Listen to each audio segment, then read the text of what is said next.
Been a manic sort of past days. Strange one this year for jet washing, because normally by this time of year, we've probably only done 1 or 2 jet washing jobs. And yeah, for some reason this year, I think we're on about a dozen so far. The only ones we're pushing back on are the block paving ones. And the reason for that is not because of the actual time of year you can do jet washing. It's more to do with it's so wet you can't put the sand back in on the actual driveways. So hello Aidan, mate, you alright? You will see me at the show, buddy, 100%. Yeah, so the issue for us is at the minute is for jet washing, any surface you can jet wash, any surface in any weather, within reason. But then the problem is like I say, is being the weather's so wet at the minute. Try putting the sand back in when it's absolutely pissing it down. It doesn't work. So what we normally do is we either push those jobs back, encourage the customer to just wait a little longer, you know, give it 3 or 4 more weeks, 4 or 5 more weeks, and we'll get it done. Or what we're doing is we will knock the price down slightly, do the jet washing, and then provide them the sand, and then the customer can put that sand back in their own sweet time then. And that's it, kind of, because the problem is when you sod's law, the one moment of dry weather we get will be on the day where there are 20 quotes to give, where there's a massive industrial job that we've got to do, we've got other jet washing jobs that need doing, and you get to the point where you genuinely can't split yourself down the middle. So at that point there, you've got to sort of say to yourself, is it easier to run around like a dog with 2 dicks, give them an option to say, listen, we can do that work as soon as possible, but you're gonna have to put the sand back in? So that's the only thing we're up.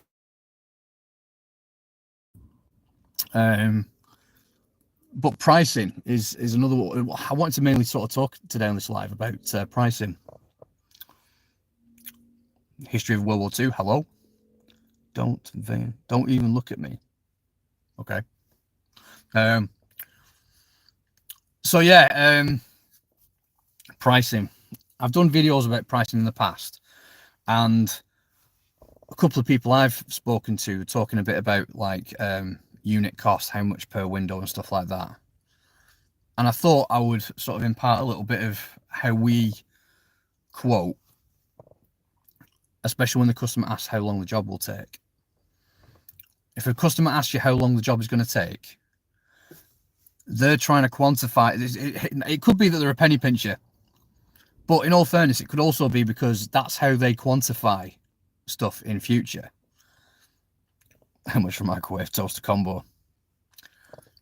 Answer on a postcard, mate. You tell me. But yeah, it's they're trying to quantify it in terms of time, because most people get paid by the hour. And so if they say, right, well, I'm paying, let's say, 20 quid to have your windows done, they're sort of saying, right, well, if that job takes 10 minutes, he's on, don't earn that much per hour. So when people sort of turn around to me and say, how long will a job take? When I give them a price, let's say, all right, clean the windows for 20 quid. How long will the job take? I always turn around and say, the job takes as long as it takes. We're not charging you based on time. We're charging you based on a result. And here's the thing. If it takes us a little longer than usual to achieve that result, we won't penalise you by raising the cost. And if they understand that, then obviously they've got to then understand, well, if we're not penalising you because the job takes longer, as us, if we're only there for 10 minutes, because minutes in the wind, we've still achieved the result. So I don't talk about time with customers, more about results. But there are people out there who will sort of chip away and push and force you to try and talk about time in a way to come around to their way of thinking. Real Steel Lonker, been running my business for a little bit now, but starting to put conditions of what I do. You've got to sort of put your stall out, stick to it. Breezy window cleaning. Do you guys in the UK do weekly rounds or monthly? Here in Alberta, we normally do 2 per year, spring, fall. How does the system work? Very different here. Not that it's better, not that it's worse. We generally do, for us, because we live now. There we go. That's where I live. So as you can see, and massive salt deposits from the, so we do a number of the houses that are behind us. They get absolutely annihilated with salt. Now we do a handful of these houses weekly, exterior only, and it will only take probably between 10 and 15 minutes for the frontage of these houses, for the glass banisters and stuff like that. And we'll do a couple of these weekly and a couple of them fortnightly. And the houses that are behind all these and things that are further inland, then we will do 4 weekly on the same day, exterior only, generally speaking, unless the customer asks for interiors as well. Now the pricing's a lot different in places like Canada and America, and I think it's because people, generally speaking, like I said, they only want it done every 6 months. Businesses tend to be the only ones I find in America and Canada that have the windows done exterior every 4 weeks. So it's just a different way of doing things. It's probably just a different culture. You know, there's probably no rhyme or reason other than that, mate. So how long would you cook beans for in them? Idle hands. Yeah, well, devil makes for idle hands, is that it? Yeah, nothing better to do, have you not? Jolly good. Very true insight, very interesting. There are some customers would want their windows done exterior only every month, but I know that there's a handful of customers we've dealt with, they will have their windows done interior probably once a year and then have the exteriors done every month. So it probably works out better for us. It's easier for us as UK window cleaners to cash flow the business, I would imagine, than it is for, say, you'd have to have a lot more customers in Canada, probably do maybe 3 or 4, 4 or 5 customers a week, and you make $1,500 a week. It's just different. It's not better, it's not worse, it's just different. And there's no rhyme or reason that I can think of. If anybody knows any different, let us know in the comments. Unless you want to talk about toasters. But yeah, going back to sort of talking about, sort of time and all this sort of stuff. You can, if you communicate with your customer, you can educate them. It's not a case of, it's like with anything else. You're gonna speak to idiots on a regular basis.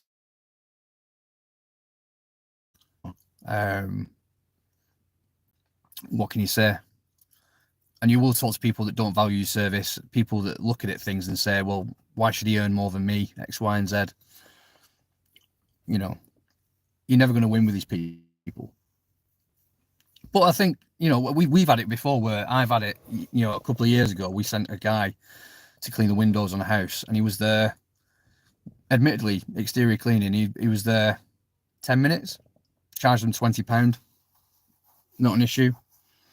And because the guy was home from work that one time, he was sick. He was home from work and he said, well, your guys came here and they were only here 10 minutes. Now, bear in mind, we've cleaned this guy's windows for about 7 years, and this was the one time he was home. And he turned and said, well, I'm not being funny, mate. I feel a bit cheated that I'm paying 20 quid when your guy's only been there? I asked the question, okay, not a problem, you know, but are the windows clean? First and foremost, are the windows clean? Yes, they are, but I'm not very happy about the amount of time he's spent on them. I says, well, end of the day, we've made the investment that we've made. I mean, we've got 3 vans. We've got a van with a jet washer in, a van with a water-fed pole tank, 2 liveried vans with tanks in them and stuff like that, 2 employees, 4 contractors, etc. Now, sure, you could clean your windows and spend 2, 3, 4 hours doing those windows. But would you rather spend 2 or 3 or 4 hours cleaning your own windows, or pay someone like me 20 quid to send someone to dedicate their time and effort into achieving a result? If you value your time, you know, I would suggest you're better off getting someone in to dedicate their time to it. Breezy window. When scaling out, did you find people hesitant knowing that someone else left on the job? Yeah. But you can't serve everybody. So there's a lady who is a very good customer of ours who I've been cleaning her windows for myself. I've been cleaning her windows for 3 years. Every 2 weeks. No problem. In fact, actually, she lives in one of the houses on this row here, actually. No problem with her whatsoever. And I took on my first employee and I sent him out to do the windows. There was no problem with the windows at all, but she just preferred the way I did it. The windows were still clean. She had no complaint. She was very happy with the finish, but she would much prefer me to be on site. Well, the problem is I can't be in 2 places at once. I can't grow and scale the business by being the back office, doing the quotes, ordering bits and pieces. I've been going out to schools and bits and pieces and quoting people for their homes and stuff like that. I can't, it's not viable for me to work 8 hours a day on the tools, spend my evenings quoting, and then do the paperwork in the evening. Christ, you'd be going till 11 o'clock at night. So yes, 1 or 2 people did sort of turn around and say, I actually prefer the way you did it versus your guy. And I says, well, I can't be in 2 places at once, my love. I'm very sorry. And she did back out. She did quit. But we've picked up more customers. And you can't serve everybody and you can't please everybody.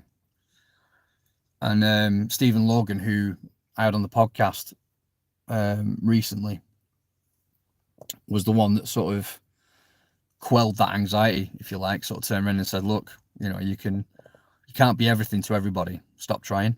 So I hope that helps you anyway, Breezy.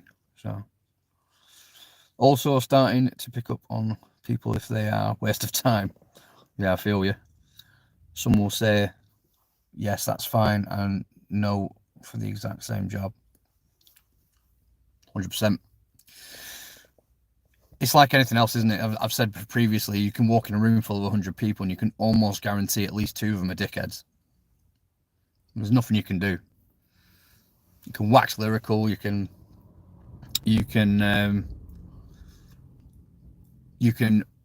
talk it to death, and there's no convincing them. So let them think what they want to think. So yeah. So anyway, we're gearing up to. There's a really, really juicy size job. I'm not gonna. I've spoken about it to a few people that I know and trust, but I'm not gonna jinx it just yet. But it's currently, if this comes off, it will be our biggest job yet. So I'll do a video about that in the future. So keep an eye out for that. But yeah, I just, do not allow the tail to shake the dog. End of the day, you have to do what you have to do, and you have to stick to your guns. And it can be tough going, to be honest with you. You can be very easy to get disheartened. But if you're persistent and you keep going, you'll win through. So I just thought I'd chime in with that. So I'm going to knock this live on the head. So as per usual, if you like the sort of content that I knock out, give us a thumbs up, give us a subscribe, all that sort of good stuff. Real steel. When you say talking to people you know and trust, mean other business people, advice on the job, 100%. 100%. So the thing is, contrary to popular belief, I am not the some people sort of say I'm the fountain of all knowledge. I'm fucking not. There are some things that even I'm not sure of, and I've been trading 10 years, and there are people that I sort of defer to for advice. And I'm very fortunate to have been invited into a WhatsApp group of other business owners. You know, some of them are, you know, turning over millions of pounds. Others are just sort of getting started. You know, a couple of guys have sold businesses for hundreds of thousands of pounds. So you'd be remiss not to ask people in the know, wouldn't you, really? Ask people who know what they're talking about for advice. And I would never take advice off somebody that wasn't either in my position, hadn't done what I'd done, or wasn't planning to do what I'm planning to do. All the people I speak to are in the window cleaning stroke exterior cleaning industry. They have either achieved what I want to achieve, or they are on the road to achieving what I want to achieve, and I'm learning lessons from them. And to be honest with you, we're learning lessons from each other, because there's a guy I know out in Lincoln who we were chatting away, and he's got 5 vans, so he's got 2 more vans than I have. And some of the stuff that we were talking about, he was implementing and saying it was a good idea, something he hadn't thought of. And also, I'd spoken to him about stuff that I was learning and that I wasn't a bit sort of au fait with, especially when it comes to like loans and business loans and tax and all this sort of stuff, and having a chat with my accountant, confirming what I've heard and stuff, you know. So every day's a school day. So, you know, if you can form like a bond or a group, if you like, of people doing what we do, then you're gonna win, aren't you? So, you know where it's real still. So yeah, I'm gonna call the live here anyway. But for the podcast as well, I want to try and get that to grow a little bit more. So we're not going to be doing a podcast so much this month, but we will be at the Cleaning Expo, so I might do a live then. I'm thinking possibly something like that. But yeah, as per usual, keep on keeping on.